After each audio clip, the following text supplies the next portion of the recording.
इस प्रकार की प्रशासन दलों की बातों में आकर के मेरे पर एक नहीं सैकड़ों FIR करा दे, फिर भी मैं कलेक्टर साहब भी उन दलों से मिले हुए हैं और वो दलाली पहुंच रहे हैं जहां से किसानों का मसला हल होने वाला नहीं है।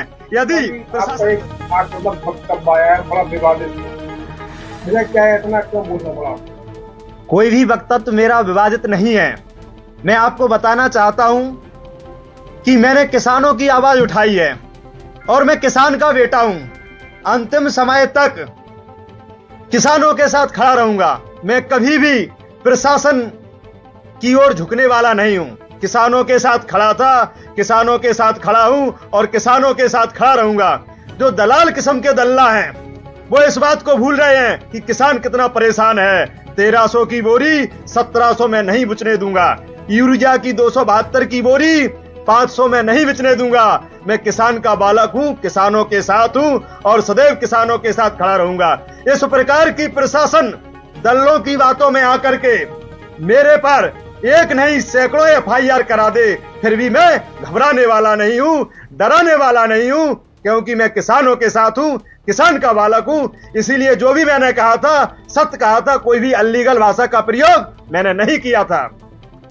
तो क्या किसानों की जो कार्रवाई होना चाहिए, क्या कलेक्टर नहीं कर रहे? तो जो खाद विक्रेता है, मुझे लगता है कि कलेक्टर साहब भी उन दलों से मिले हुए हैं और वो दलाली कर रहे हैं, इसीलिए खाद सही से नहीं बंटवा पा रहे हैं। आप एक भी वीडियो कलेक्टर साहब की बता दीजिए जिसमें कलेक्टर साहब ने स्वयं जाकर के किसानों को खाद बंटवाया हो। जिस प्रकार आपने देखा होगा कलेक्टर साहब अस्पतालों में पहुंच जा रहे हैं, कलेक्टर साहब बैरिकेड लगवाने पहुंच जा रहे हैं और कलेक्टर साहब विभिन्न ऐसी जगह पहुंच रहे हैं जहां से किसानों का मसला हल होने वाला नहीं है।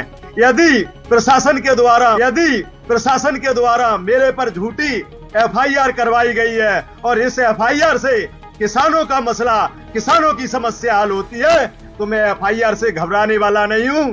यदि उससे हल होता है तो कलेक्टर साहब 100 झूठी FIR लगवा करके मुझे जेल में डाल दे, मैं घबराने वाला नहीं हूं। किसानों के साथ खड़ा हूं और जो गलत होगा, गलत का निरंतर विरोध करता रहूंगा।